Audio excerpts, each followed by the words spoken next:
I don't know about you guys, but I feel like it's too expensive to be dating right now in this economy, man.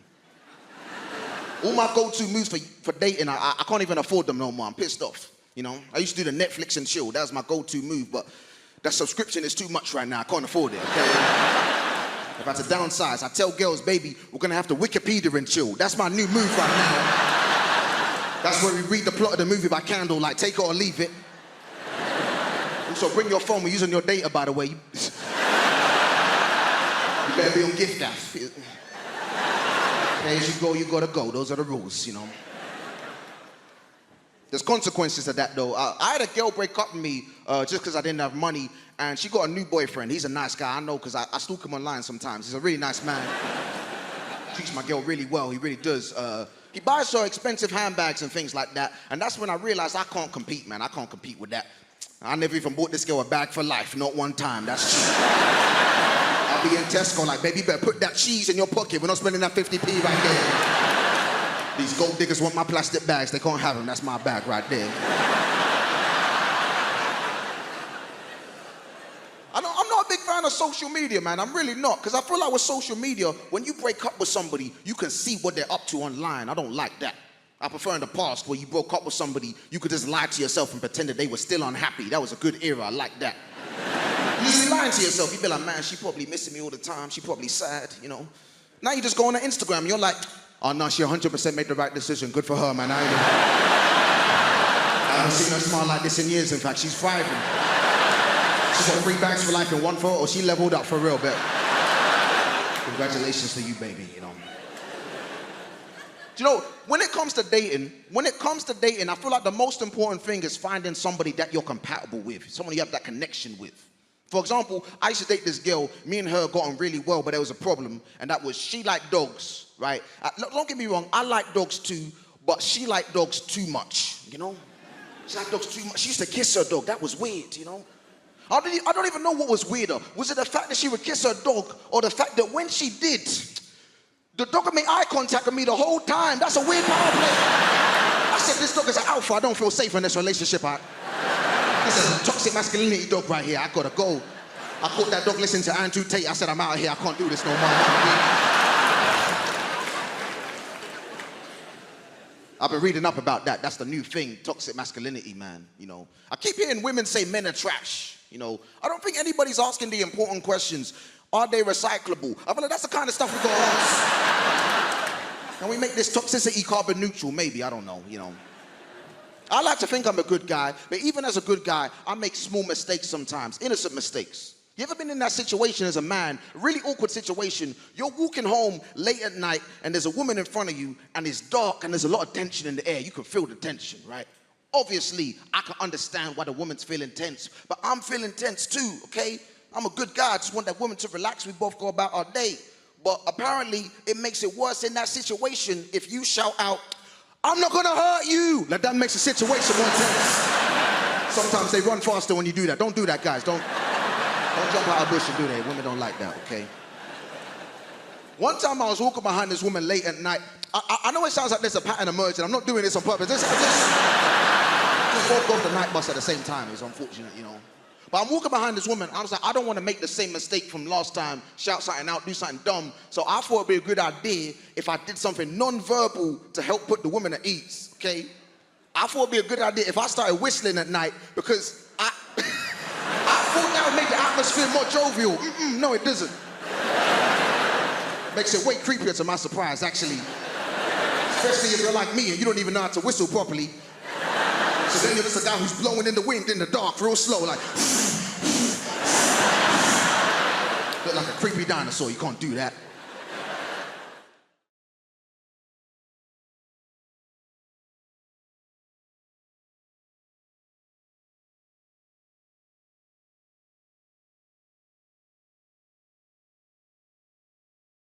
It's lovely the way I was introduced there. It's really nice to be introduced. It's a really nice thing to get used to in a new job when somebody says your name and people clap and cheer. It's lovely. It was a little bit weird at the doctor's the other day. Because nobody clapped. Every time I said clap, I think they thought that's what I had. But I decided in January, I think a lot of people do this in January, decided in January to try to sort of better myself. I'm not really bothered about losing weight, but I quite like the idea of getting fit, so I thought I'd get myself an exercise DVD.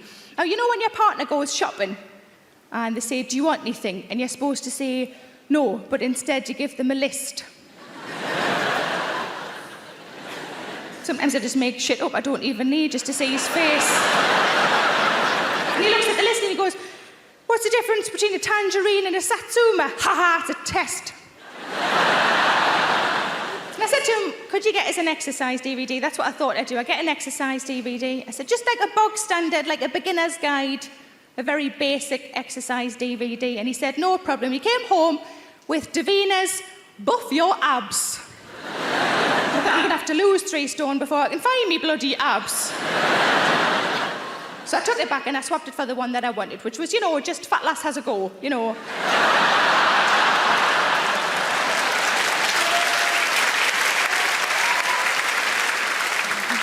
Or the sequel, Fat Lass Tries Again. And I watched the first few minutes, and you know how it's always a celebrity and a trainer, isn't it? Because a celebrity sells the DVDs and the trainer knows what they're doing. And in the first few minutes, they were both laughing at nothing. It was very unnerving.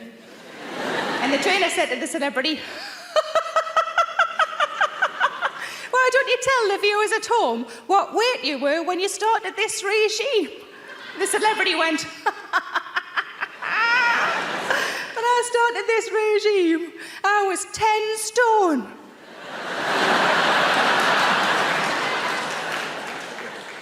I realised then that I'm aiming for a start weight.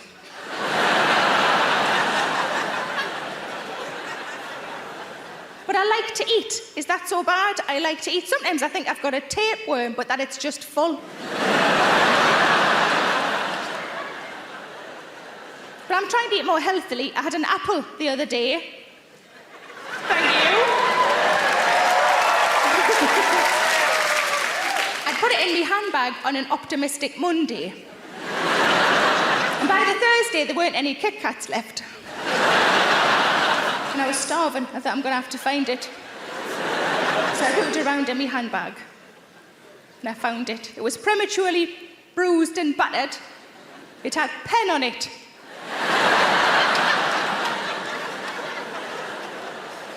But I was starving, so I peeled off the clean panty liner and I ate it.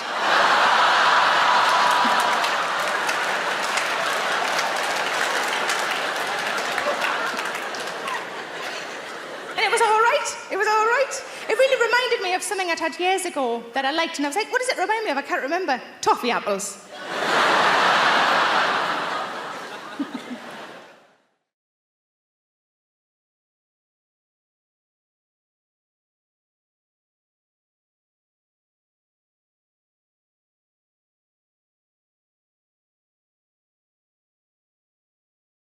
I'll set the scene. You're in stirrups, so it's like you've been riding a horse, and then the horse has fucked off. And you've toppled over and ended up, in my case, in the back room of an NHS hospital. Then what has happened, every time I've been for a smear, and I don't know, something they're rolling out just for me, but every time I've been for a smear, what seems to happen is a doctor will come over and they'll go, hi, Miss Ruffle, thanks so much for coming in. It's really important you keep up to date with your smear test. Now listen, if this is a problem, you can absolutely say no. You can totally say no. It's not a big deal. But would it be all right? We have some trainee doctors in today. Could they all come in? And you want to go, no, there's a horse on the loose. Could they go and get that?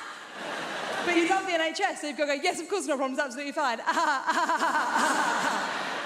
And then what happens is between 65 and 70 trainee doctors come in. There's loads of them. It's like a walking tour's got lost. It's not good. I also need to let you know something. People in the room that haven't been to a smear, I need to let you know something. When you're having your smear, you feel a little bit silly. You feel a little bit silly, and I'll tell you for why. T-shirt, nothing. Little pair of socks. A little bit silly. You feel a little bit like Winnie the Pooh.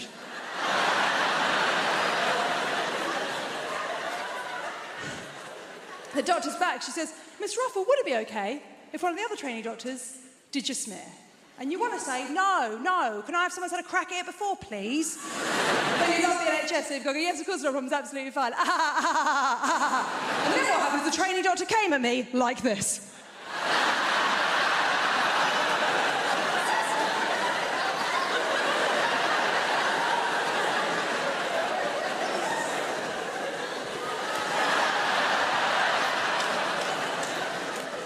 answers back. She says, Miss Ruffle, would it be okay if one of the other trainee doctors did your paperwork? I was like, yeah, once I'm a chuff, fill out form, carry on. So she goes, you're Susie Ruffle. I'm like, yeah, that's me. She goes, okay. First question, what are you using as contraception? Like,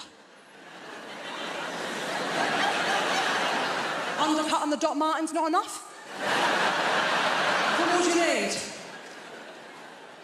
I said, I'm not using contraception. She went, oh, well, if you're sexually active, you do need to be using contraception.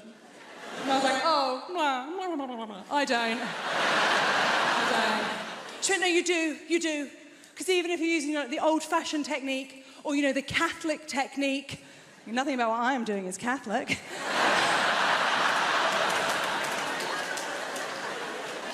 She said, you should be very careful, you could have a baby tomorrow. I think it'll take 9 months. I've got 4 GCSEs, you're nearly a doctor, you should know that. And she wasn't picking up what I was putting down, and what I was putting down was a KD Lang album. So, eventually I just had to come out now. Of course, there'll be queer people in the room. You know what it's like. Sometimes you have to come out in situations where you didn't know you were coming out that day. You hadn't put it in the diary. So I had to say, I'm a gay lady. I'm a lady that's gay. I'm a glady. And the one that was down here doing the jiggery-pokery, which I think is the official term. I said I'm a gay lady, and she popped up like I'd birthed her.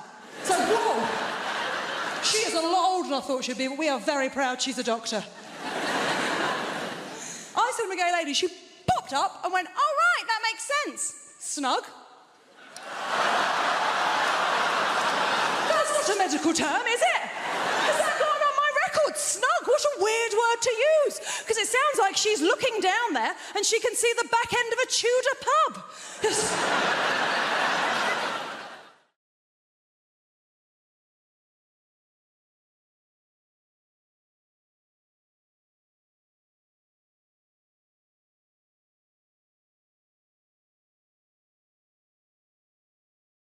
I read this thing, right, online, so it must be true, where everyone who's under the age of 30 is going to live till 160. Like, you look tired now. 160? I don't want to be sat in a flat, leaking, liver spotted. Your ears and nose, they never stop growing. I'm going to be sat there looking like I work at bloody Gringotts Bank, just like, And I think if I get to 160, I'm ending it. I don't know how you do it. What are you going to do? Sort of suffocate yourself with a bag for life?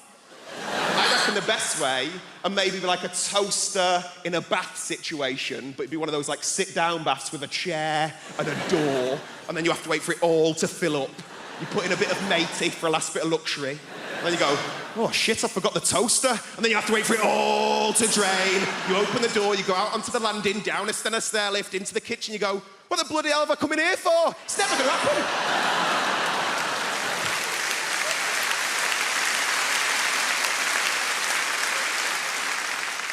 I'm trying to do more nice things, though. That's what I'm trying to do. Because I've never really done anything with my life. I did a thing recently. I went to go and give blood for the first time. Has anyone ever done that? It's just one woman like, yeah, I did it today. It's amazing, but I thought you did it in like a hospital or like a sanitised medical centre. You don't. You do it in like a rugby club or like a methadone church, right?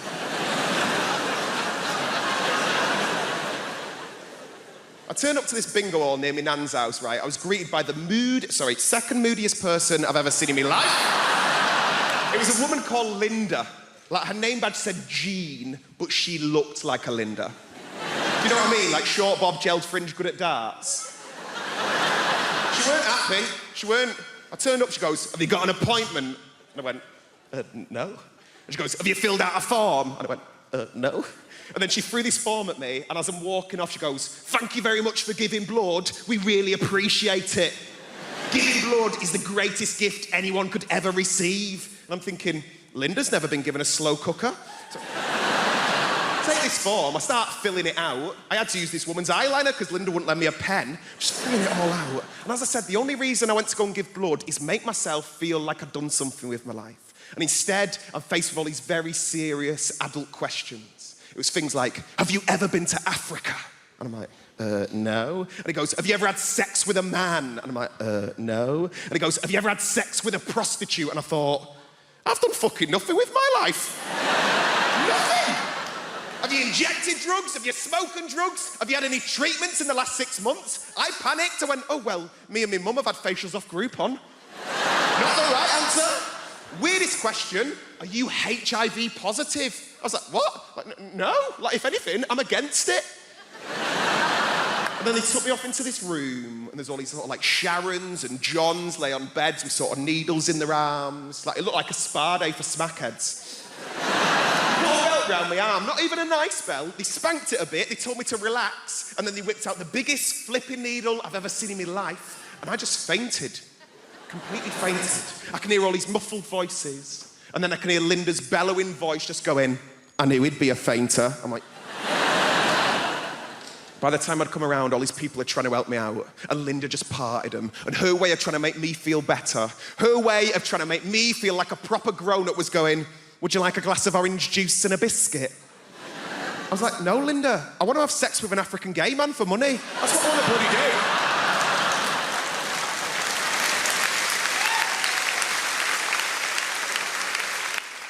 I'm going to explain the concept and naked attraction to you, and you're going to think to yourself, Suze, previous to your gig tonight, did you nip outside and smoke some crack? Because that's how mental it is. Right, Emma, a girl walks out on stage, she's like, I'm looking for a boyfriend. And the host goes, brilliant, we've got 6 naked men in tubes behind. Then the host says to the girl, what are you looking for? And the girl will always do the same thing. She'll go, oh my God, you've really put me on the spot. And you think, no, you chose to come on this show, moron. She goes, well, I guess I'm looking for a boyfriend, but also a friend. I really like going to European city breaks, maybe someone that likes travel. And I really like music gigs as well, so maybe someone that likes music. And I guess if I'm being really honest, what I'm looking for is love. And the host goes, brilliant, let's see if you can find love by judging dongs, okay?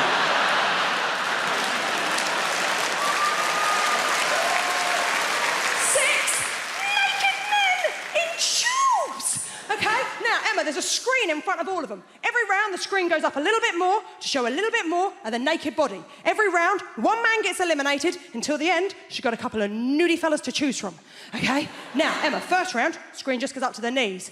There's always one bloke. He's got really rough feet, really rough. Like he was an extra in The Hobbit. And he just never took the feet off afterwards, right? Now, she clearly looked at them feet and thought, well, them trotters ain't coming home with me, right? And you think, well, that's the end for him. Not the end. They don't shoot him. You think it's the end of the show for him, but it's not. It's not the end of the show, because he then has the indignity of the screen going the whole way up, so you see his penis and his face. Then he has the most awkward moment in television where he steps out of his tube, walks over to her, and gives her the most uncomfortable hug you have ever seen. Well, you can tell all he is thinking is, don't touch the lady with your dick. Whatever you do, don't touch the stranger with your dick. And then his sad little ass walks off stage. Now,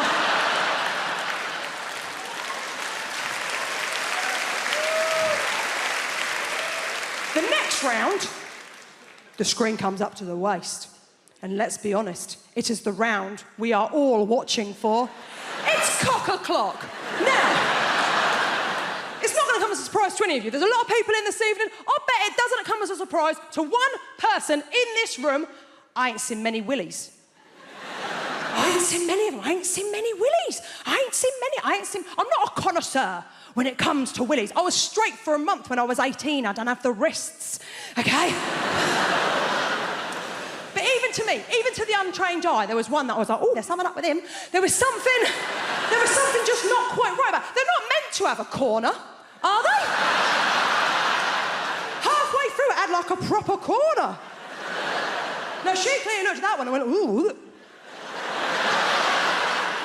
She can't do that, can she? She's got to go work on Monday. She don't look like a bitch on TV. So instead, she had to do a little lie. Emma, see if you can see where she went wrong. She went, I'm going to have to get rid of number 4, Colonel Weird Dick. I'm going to have to get rid of number 4 because the way that he's standing, he doesn't really look like a very confident guy. And I'm only really attracted to really confident guys. And I thought, he has his penis out on television. How much more confident would you like this twat to be?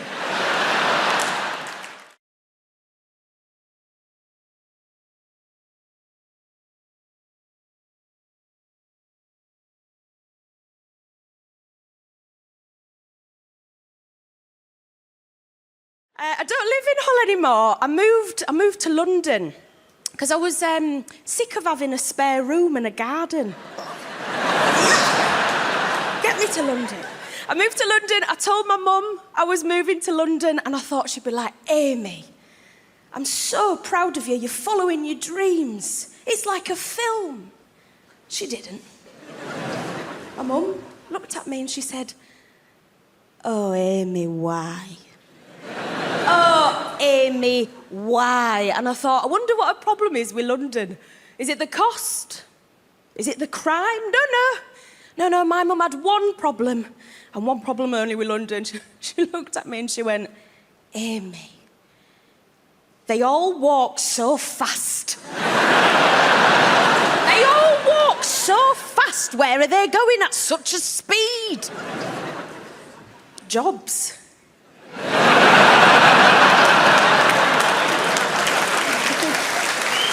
Yeah, they got jobs down there, Mum. It's pretty cool. Where are you from? Camberwell. Camberwell? Are you really? Oh, my God. I had the worst gig of my life in Camberwell. I didn't really. It was Wigan, but segways are hard.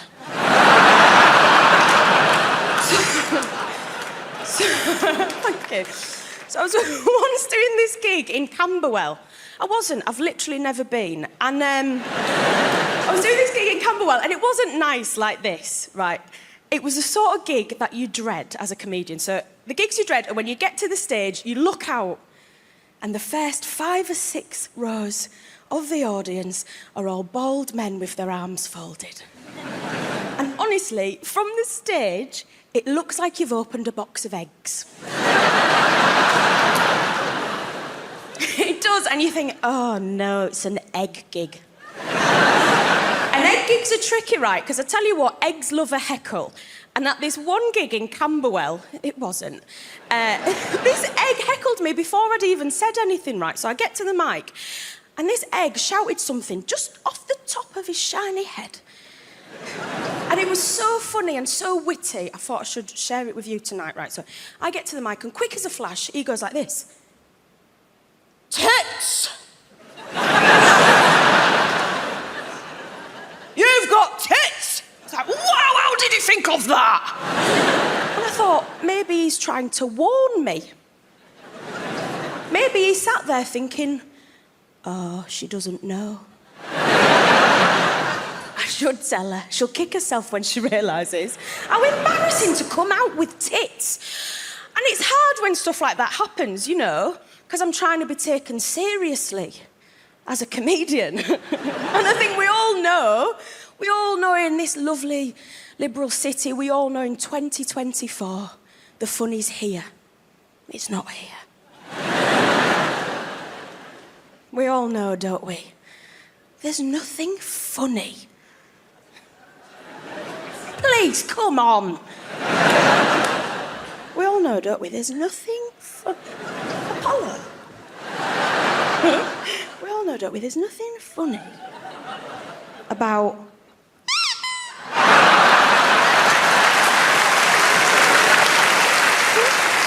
Thanks.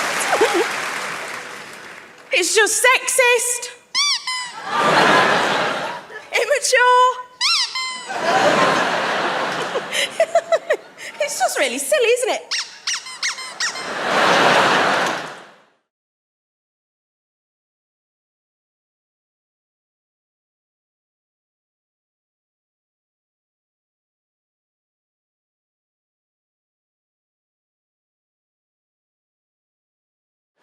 I'll tell you a bit more about myself. I'm from the north of England. I had very strange upbringing.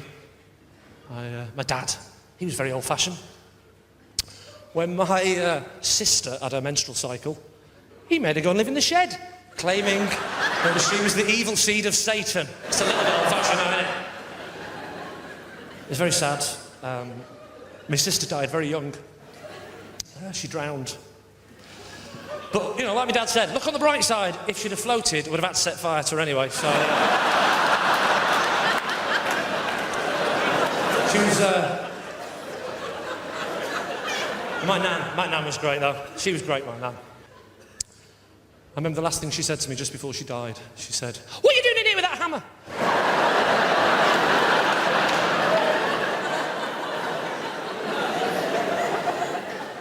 Do you ever do that thing when you're a kid where you try and slip in swear words in front of your nan to try and impress your mate? How many swear words can we fit in without nan not noticing? I'll go first. Anyone for coffee, nan? Anyone for coffee? Is it half a cup? Ah, fuck up! Ah, fuck up, is it? What time is it? 10 past 2. 10 past 2? Do you expect me to believe that? It's jolly well possible. Anyone for coffee? The last time we tried it, we were in a Chinese restaurant. We went, "Oh, Nan, there's no fork and knife. What are we going to do?" "There's no fork and knife, Nan. There's no fork and knife. What are we going to do, Nan?" She went, "I don't know. I'll probably try and have to use the fork and chopsticks, you patronising pair of little..." It's her attitude. If you can't beat them, what's the point in having kids?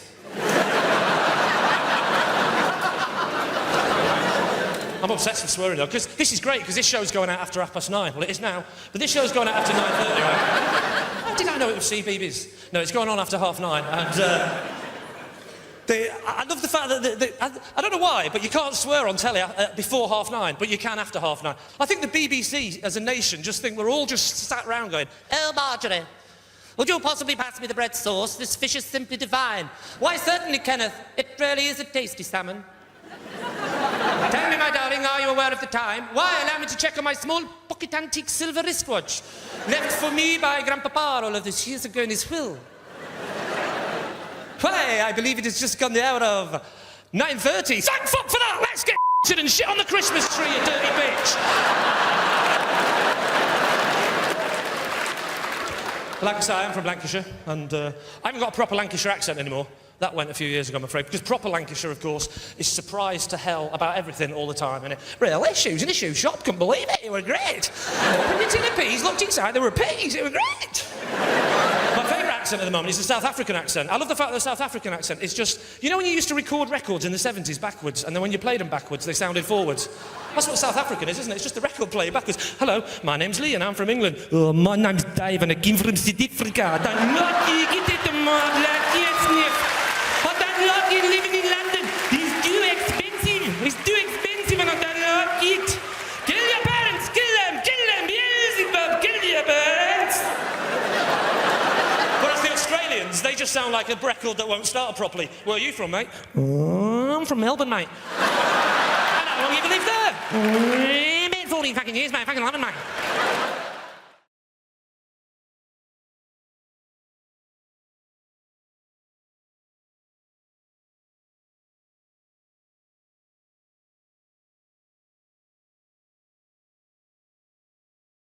You don't get trained by our dads, us heterosexual single men, right? We don't get trained about how to cope if we're single. Or we get drenched in sort of misogynistic testosterone images, you must shag at all times. What if you can't? What if you're emotionally incapable, if that makes sense? Right? I am straight. Sometimes I look at myself and go, WTF, but totes am. So...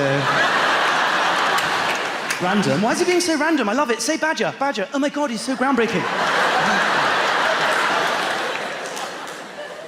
Every girl in this room, whether you were brought up by your mum, your nan or aunt, you had a female figure that always sat you down and went, "Babe, Mum, I'm an adult now, I don't need to talk, I don't care. I want you to have fun tonight, but listen, if at any point you change your mind, you call me, I will come out and get you in the Nissan Micra. I will come and, Mum, you're in back, I don't care. Get a taxi, I will pay for it. I'll be in the cupboard, I'll be watching, checking your safe."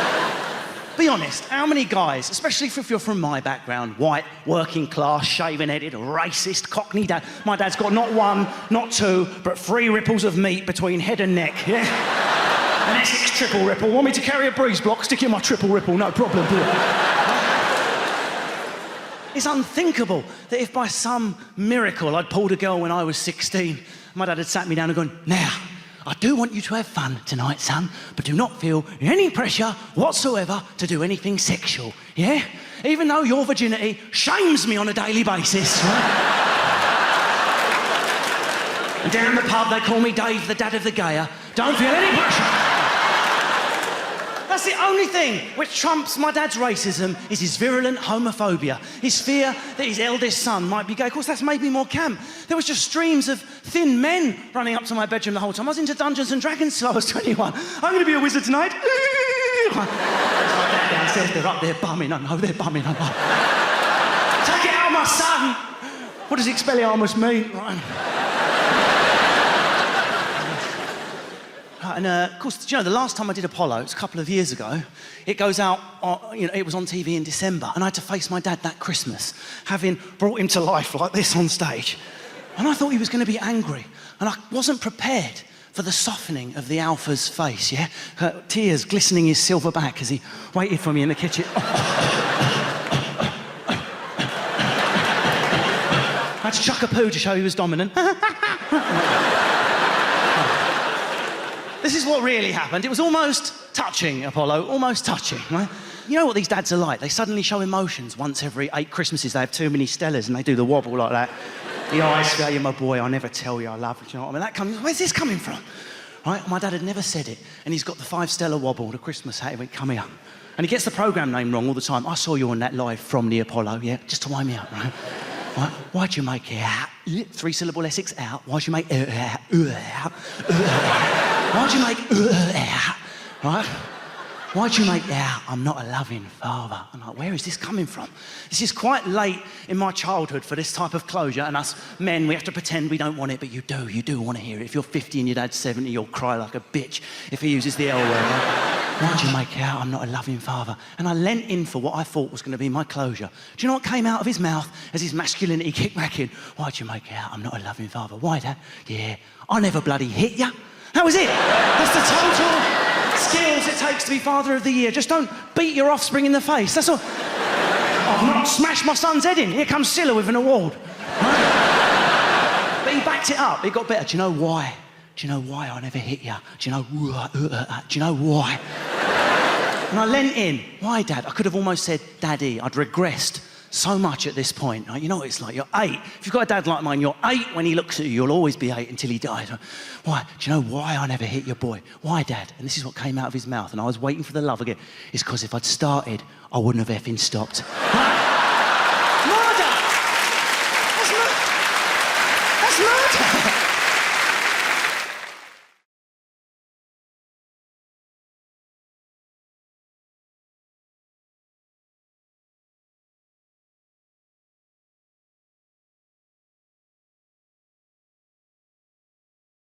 My housemate, he's weird, 35 years old, still draws a little line on his milk in marker pen to know where the level was. I think that's stupid, but I get my own back, I buy my own milk, and I use that to top his milk up just above the line.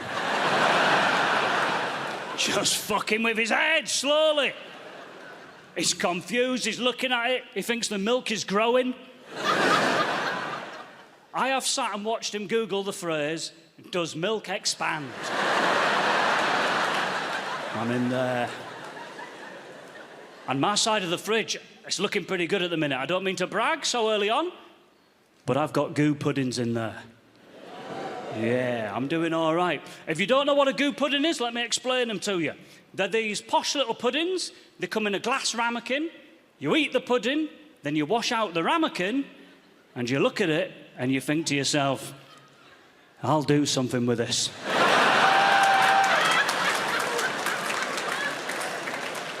I'm gonna do something with this ramekin. Tell you the first thing you do, you put it in a drawer with 25 other unused goo ramekins. I've got a drawer in my kitchen. It's got 10 goo ramekins and a packet of Imodium. I don't want to know what that is for. Anyone taking Imodium tonight? Wow, a lot of you. Horrible interval, I imagine. I think Imodium is the best medication. Stops you shitting yourself, but crucially, it's got some of the funniest potential side effects on the packet. If you look on the side of an Imodium packet, it says, if you take Imodium, you may suffer from a loss of libido. I'm like, oh, the diarrhea does that for me. Well, I'm not worrying about my sex drive when I'm shitting myself like this. What sort of psychopath is mid-diarrhea reading the words, lose my libido? No, thank you, then. I'm feeling pretty sexy and confident at the minute. Whoa! Going out tonight, might get lucky in between these frequent, horrendous toilet stops.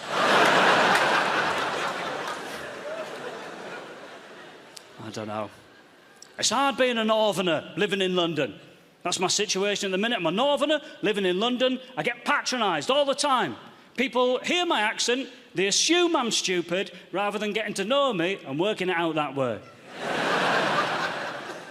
And look, a lot of the time, they are right.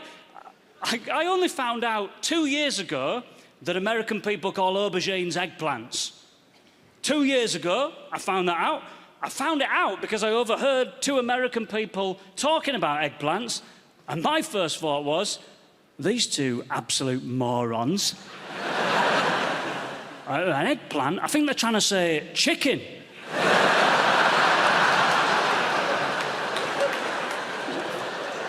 An eggplant? You calling a cow a beef tree? What's wrong with you? Yep, hands up, I'm the idiot in that situation, fair enough.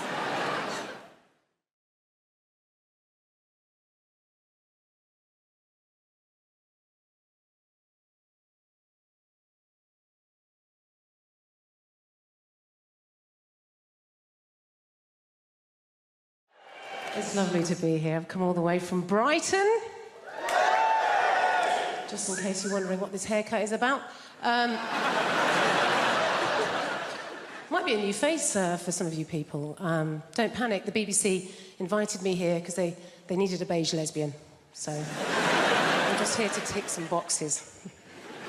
Not your box, madam, just a metaphorical box. I'm half Spanish, that's what's happening there. I've got a Spanish mum, and she lives here in the UK. It's all very legal. She's lived longer in the UK than she's ever lived in Spain, but the brilliant thing about my mum is that she's never lost her accent. She's doing very, very good. Lost words she cannot pronounce. Lost words she cannot pronounce, huh? My favourite word that my mum's never been able to pronounce is my brother's name.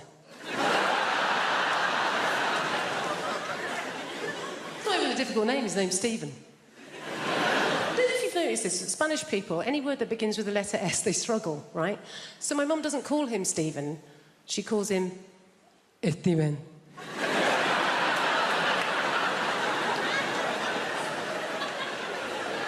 What's his name, Mum? Steven.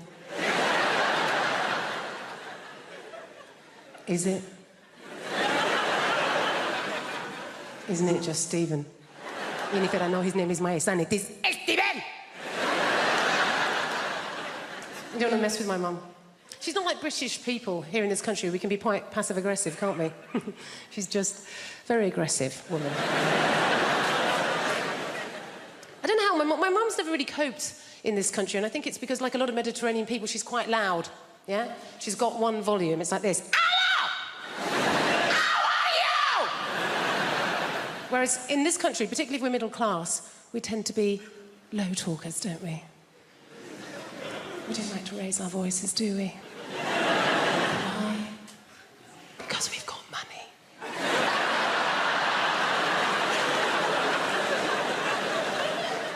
And we just assume that if you are raising your voice, well, you're probably poor. Or worse, foreign. Great thing about having a Mediterranean mum is they feed you. Oh, my God. She's always feeding. That's her way of showing that she loves her children, is to feed us. You know, I can remember going around friends' houses, you know, like English mums. Go around an English mum's house and the conversation with mum's more like this. I think you've had enough. My mum will feed you till you puke. in my life and my mum will relate it back to a meal that she's cooked.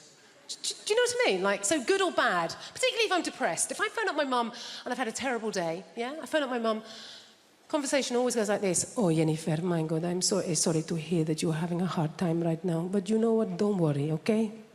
I made a soup. Come home. You sound hungry.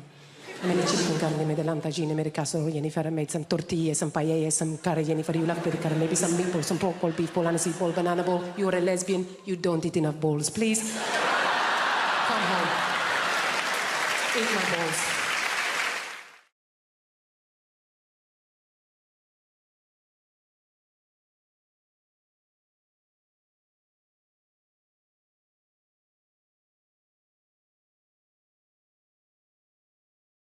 It's like a nature documentary in my house now. I'd never seen a vole before. Didn't know what a vole looked like till I found a dead one in my shoe. A pheasant. A fully grown hen pheasant. That's the biggest thing the cat's brought in still alive so far. Which I know does make it sound like he's brought in bigger things than that dead. 2 wolves and a postman, just in case you wonder. A pheasant. Now, have you ever had like a little bird, like a blue tit, or a chaffinch or something like that, get into your house? They suddenly seem huge, don't they? Suddenly you're being terrorized by this winged beast. See a pheasant? They're big outside. They're big in your garden. See, when you're in your living room, they're gigantic. Because certain things seem bigger inside than they do outside. That's just a trick of perspective. That's why a car showroom works as a concept. Because a car indoors looks a lot bigger than a car outside on a forecourt. Sales psychology. Certain things seem bigger inside than they do outside, and you ladies would do well to bear that in mind. I come down the stairs, and there's this pheasant, which incidentally wasn't keen on moving out once it had tasted the high life of Casabern. I don't know if he'd said to the pheasant, honestly, just show them your arse now and again, they'll feed you. They're idiots, come on.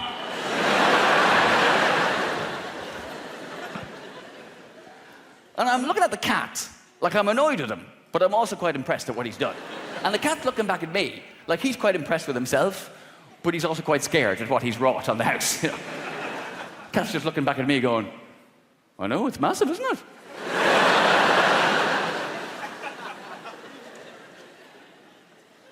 I'll be honest with you, I thought it was big when it was outside, but... now I've brought it in, I'm scared to go near it. It's huge, look at it!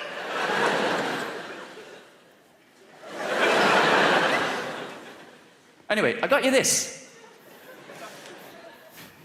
If you don't want it, put it on eBay. I don't really give a shit. I'm making fun of the cat, I'm slagging the cat, it's my nature, but I actually did grow to quite like him. I did develop a certain level of grudging affection for the cat. But we had a bit of a step back in our relationship recently. The first time I saw him kill and eat a mouse right in front of me. Then there's a far more malevolent force living in your house. When you actually see that happen, he was there with his mouse on the welcome mat. On the welcome mat! Did you know that cats had a sense of irony? I did not. Welcome to your doom. And he's just playing with this mouse, and it's horrible, and the mouse is fighting back like it has a chance, and he's letting it go, and he's catching it again. And then it was just like so callous. He suddenly just flipped a switch and just went, I tire of you now. Tossed it into his gob and ate it in 3 gulps, bones crunching and everything. Tail falls there, guts fall there, and then the cat just looked at me. He just looked right at me as if to say, see that?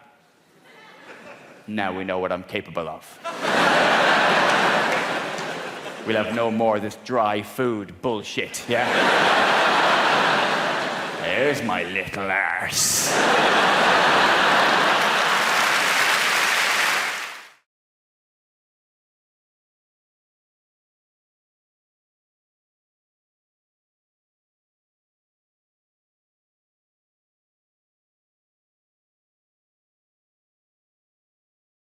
But it's not just like being an adult, like that scares me. Like I struggled when I was a child. Like, I was terrified all the time. Weird things, like things my dad warned me about, like running with scissors. I hadn't even considered that till he suggested it. Still about you, I've never been so excited about cutting something. I've even broken into a jog. It's gone, bloody hell, I can't wait to open this fate. Oh my God, I've stabbed myself in the stomach. Why is there no warning on these things? But that's the thing about being a kid, like that you're kind of convinced into doing things like that you don't want to do, even though you just do them, like weird things like bobbing for apples. I don't know why you do that. I spent my childhood trying to avoid eating an apple. You put that apple in water, you put my hands behind my back, I will drown myself to eat that apple. It's me or the apple, I couldn't give a shit. I'm waterboarding for apples, that is fine with me. It's the thing, isn't it? If you make things into a competition, people want the prize, no matter what it is. Like those 2p pushing machines you get on Piers. I spent my life trying to get rid of 2p's.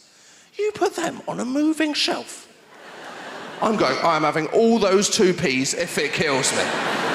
Not just those 2p's, I'm getting this pound coin, I'm changing that into more 2p's. To get these 2p's.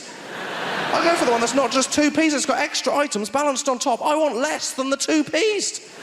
That's not just 2p's, is it? That's a Shabarang's key fob. I remember Shabarang's, I've got keys, I'm having it. That's not just 2p's, that's a flump. How can you eat a flump? I want it served on a bed of loose change. Also a flump, retail price 1p. I am paying double for food poisoning. And I won't see these things in ages. The moment I see them, I am acting like I'm an expert, going, well, that one's not going to fall, I can see that.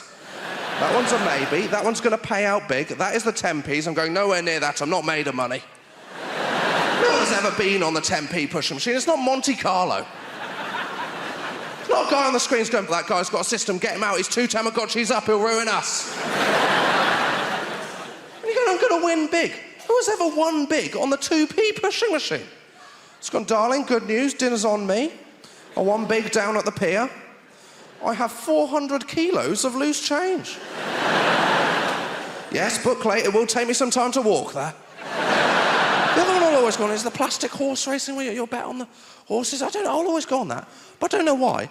I always watch a few races to check the form. What am I expecting to see in that situation? Go, oh my God, that blue one's lame, thank God I checked. The final one I'll go, is a dance simulator with the arrows coming up on the screen, the arrows on the floor. Just be stood for ages like this going, well, I tell you what, I am a better dancer than I thought.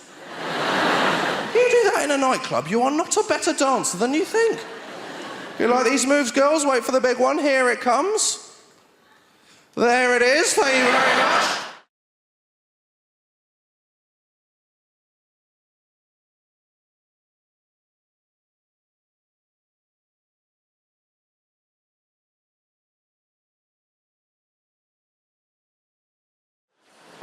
I wouldn't go down on a man with a vagina. Or, absolutely not. All on a man. No. Because a man's vagina would be disgusting. Like, I think it's a good thing that most women are born with them because you look after stuff. Like men, no, thank you. No. People get so angry though, man. Like, I always used to say the LGBT community, and then someone threw a bottle at me for not saying LGBTQIA+. And it's like, mate, I'm on your team. I just didn't know. Like, I didn't miss you out deliberately. Give people some credit. You've named your community after a bloody Welsh village. I'm not going to get everything right first time. Like, also, does anyone know what the A stands for in LGBTQIA? The A? Anyone? Asexual, yeah. Now that baffles me somewhat. Like, I don't understand why those people would want to be part of the same group, because that means at gay pride you've got people who are like, I'm not ashamed, I'm proud, I'm a man and I love men, you know. I'm a woman, I have sex with women. And then you've got these people at the back who are like, I want no part of this filth. Like,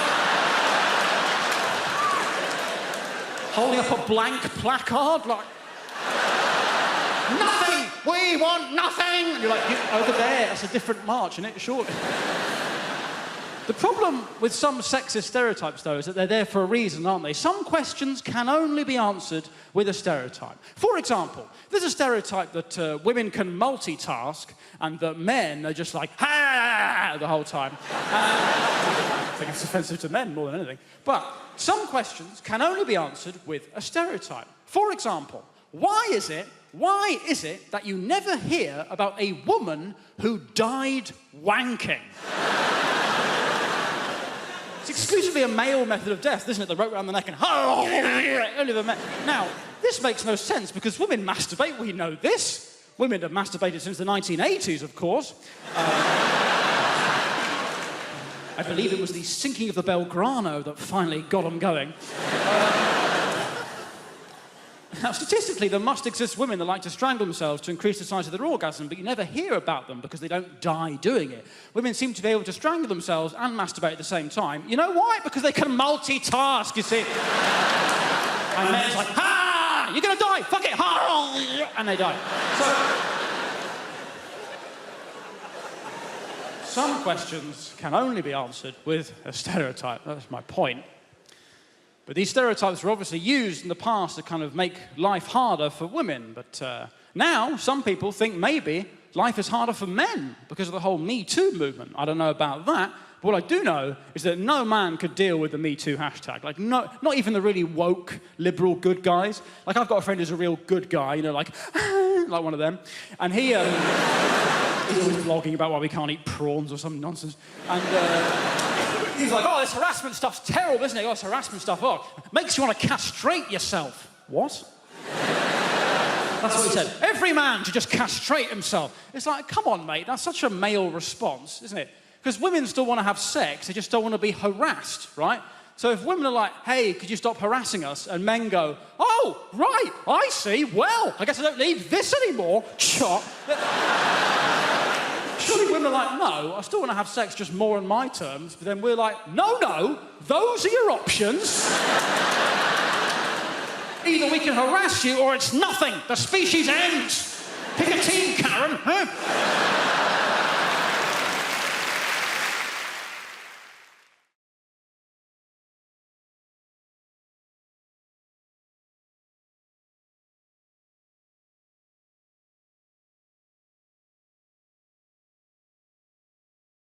The most sexually adventurous thing I ever did, I did it when I was single.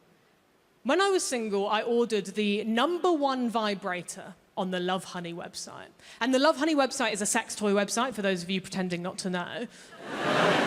I kind of ordered it out of spite, right? Because one of my exes called me a prude, which I think is such an extreme thing to call someone. I don't think I did anything to warrant that. The only thing I can think of maybe is once I said that I don't like morning sex.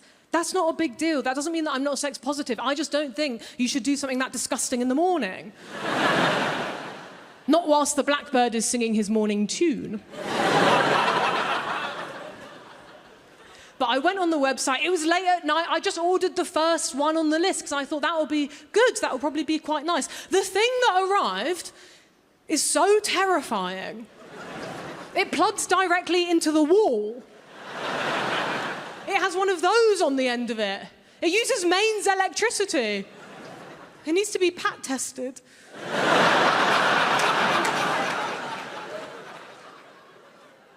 I just find that so threatening, because I think what that's basically saying is, what I'm about to do to you couldn't possibly be done with a battery. I'm gonna need that same stuff that powers your fridge. It's huge, it's bigger than this. It looks like a piece of farming equipment from the Industrial Revolution. But it's called a wand. There is nothing magical about it. I've never seen this type of vibrator before. All the vibrators that I've seen advertised online are very small and portable, and they're not making big claims. They're just happy to live in your bedside drawer, and they'll be there like, okay, girl, I'm here if you need me.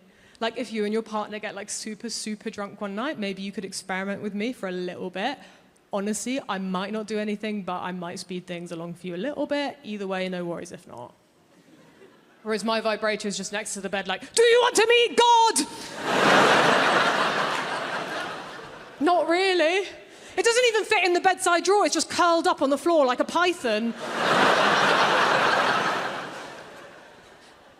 And after it arrived, I was like, is this the right thing? Because I checked on the website, because I thought maybe it got mixed up with like an order meant for Guantanamo Bay. It was the right thing. Not only that, I read the description for the first time. It said in the description, this is the world's most powerful vibrator. I don't think I need that. I need absolute max, a whisper on the wind. The world's most powerful vibrator. You shouldn't be able to buy that without a license. Underneath as well, it said, the vibrator will turn off automatically after 20 minutes for your safety. 21 minutes and there's a danger of death. I don't even want to share. It cost £90.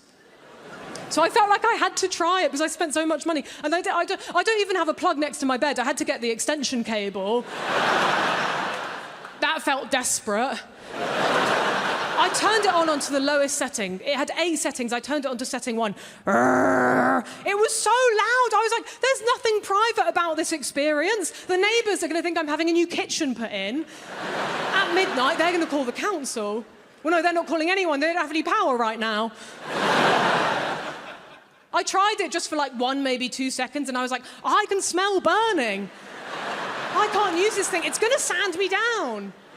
It's going to erode. I'm going to be flat over. There'll be nothing left like Barbie. But it had 8 settings. I thought, I have to see what setting 8 does. Not on myself. I know my limits. I just turned it up to setting 8 in the sky. Fuck me. I was like, I'm going to rip a hole in the space-time continuum.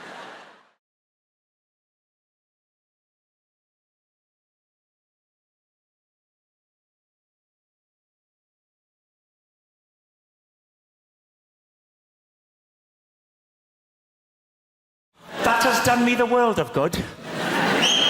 Thank you for that. Because I was waiting back there behind the big billboard, absolutely terrified. I'm not a natural performer. I'm not, although I have been doing this talk around the country for about 2 months now. I won't lie to you, it's not been going very well. I think the worst one was Folkestone. I have never seen an audience turn so quickly. Rushing at the stage, anger in their faces. Refund! Refund! It was horrific. I'll try and paint a picture for you. Youngsters will know what I'm talking about. Are there any youngsters in the... You can relax, sir. Well, oh, there's a youngster. What is your name, sir? Riyadh. What's that? Riyadh. Riyadh. What? Riyadh with a Z. Riyadh with a Z. Yeah. All right, it's not Sesame Street.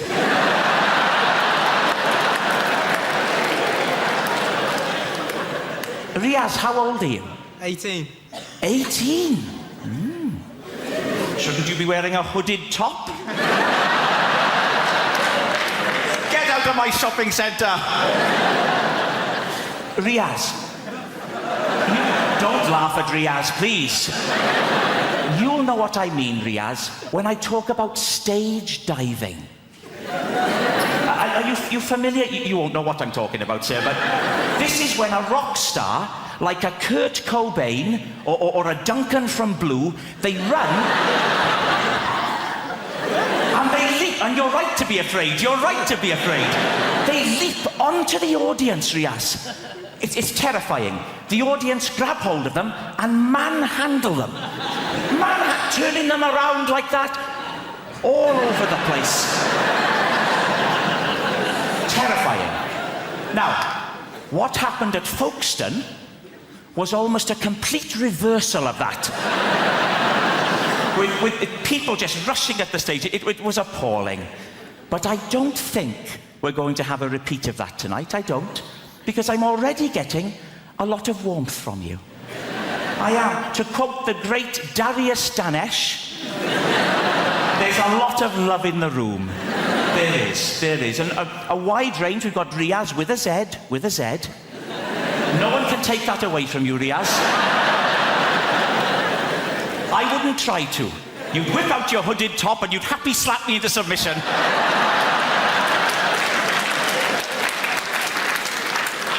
But it's a friendly crowd.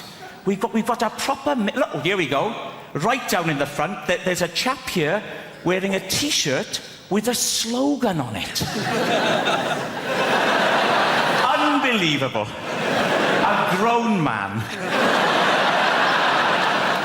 What is your name, sir? Chris. Chris, with a Z? Riyadh, you're one up, you're ahead. I'll bet there aren't many other people in the whole building who have a Z in their name, in all honesty. Unless Zebedee's joined us tonight, which I think is unlikely. So you're a Chris. Yes. Chris. And what's the idea with the T-shirt, Chris? Is it Rag Week? We're here to talk about relationships. Let's crack straight on with the first slide. Making... Don't laugh at that. That's not meant to be funny, please. Let's not have another Folkestone on our hands, please. Making divorce work. Now, given that it is a rocky ride, an emotional roller coaster, I start off with a joke, ladies and gentlemen, just to loosen us up. Here it is. If you're going to get divorced, you have to be like the man in the toll booth. Why is that, Keith? Well, you have to be willing to accept, this is the joke, change. It's a zinger, it's a zinger. When you divorce, there is sweeping change. Changes right across your life, in every area. One of the first things to change is the locks. You may come... Please don't laugh at that, please. You may come home one day and find that your key no longer fits your wife's lock. Another man's key is fitting your wife's lock. And stop that, stop it. Stop, I'm stamping on that. Riaz, with a Z, please. Stop it. It's not that sort of a show. Well, I mean, it's not a show, is it? It's a talk. But it's not smutty. So you may come home and find that your key no longer fits the lock. Good. Yes, it can. And it can be very difficult to tell why a relationship is going to go wrong. Why is that? Well, I think it's because at the beginning of any relationship, when two people get together, there's always a sense of what? Hammersmith, at the beginning of a relationship, a sense of... Pardon? Worry. No. Anyone else? At the beginning of a relationship, a sense of... Foreboding. Foreboding is the wrong answer. Lust, no. Uncertainty. There's always a sense of uncertainty. A feeling of will they, won't they? And there's no way of... Please, Hammersmith, take it seriously. We're talking about emotions. A sense of will they, won't they? And there's no... Hammersmith, I will walk off the stage, please. There's no way of predicting when a couple get together whether or not the relationship will work. Will it last a long time? No. Not a chance in hell. Will they stick together? No. Will the marriage endure? Yes. Lee and Leslie. Now, Lee and Leslie are a lesson to us all. They've made a marriage work. So why is it then that when they can make a marriage work, so many others can't? Paul Simon said, there are 50 ways to leave your lover.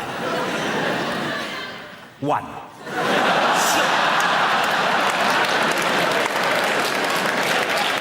Hammersmith, time out. Please, start to take it seriously. 1. Slip out the back, Jack.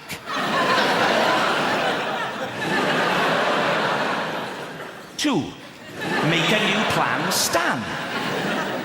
And 48 others. I'm freaking out. So the head hangs there for about 10, 12 minutes. Finally, the midwife says, it's almost here. It's time. If your wife gives one more push, he'll arrive. So my wife went, yeah. Baby went, I put the TV to mute. And I leapt across the front room. And I caught him. And I was the first person to make contact with our son. He was a little boy out, and he was there in my hands, all warm and new. And it's one of the most overwhelming things you will ever do. And I tell you now, I was in pieces. I was in floods of tears. My wife was crying. The midwife was crying. And your mind just becomes a mush. I mean, to this day, I can't explain why I did what I did, next. It was so emotional. Maybe it's because I'm Welsh, I don't know. But I went...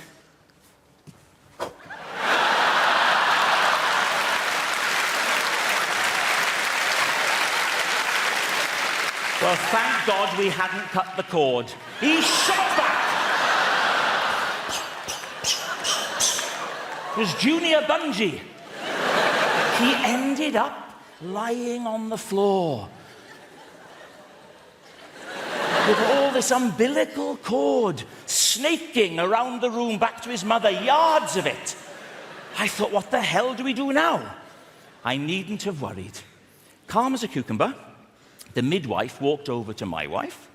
She put her left foot on my wife's right foot and pressed hard. And just like a Hoover, the cord went... And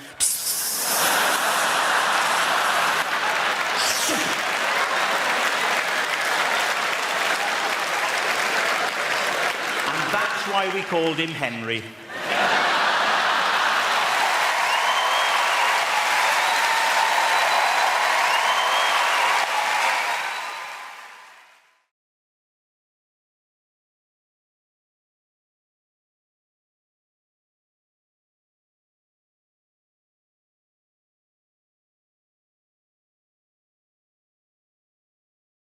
I get shocked about what I get annoyed by. I get really annoyed by pizza leaflets. Everyone here in London, you know, you get pizza leaflets through your door. I get 8 a day, sometimes more. You know, I shouldn't bother them. I should pick them up, put them in the bin. But everyone that comes through, I go, "Ugh." It's like someone standing next to you all day long going, do you want a pizza? Fancy a pizza? Do you want a pizza? Fancy a pizza? No, I don't want a bloody pizza. I wouldn't mind if the photographs made them look tasty. But, you know, it looks like someone's cooked a kid's painting, doesn't it?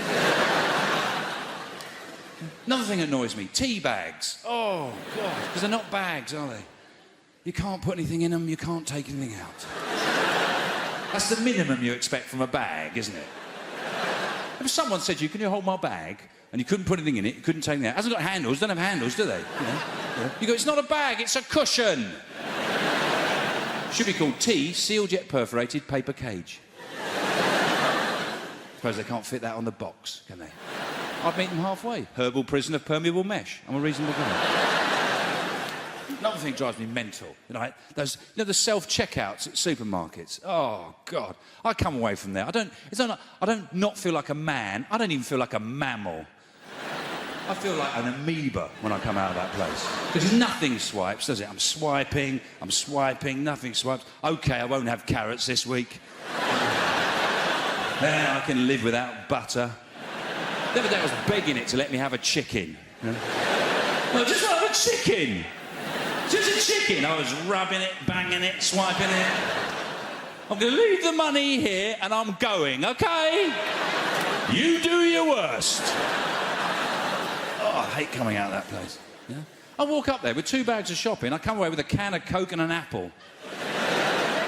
For some weird reason, the apple swiped. It hasn't got a sticker on it. It worries me. I get annoyed by the most... So what really annoys me? Wrong numbers. People dial me up with the wrong number. But I don't get angry. What I do, and you should do this, it's great fun, I don't let on it's a wrong number. It's great fun. So someone rings up, you know, hello. They say, is Mandy there? Mandy? Oh, yeah, just hold on a sec,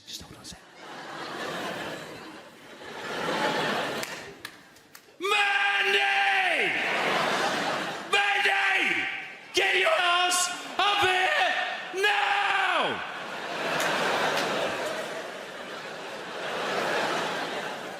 She's just coming, OK? Give me a sec. I don't know who it is. Some wanker!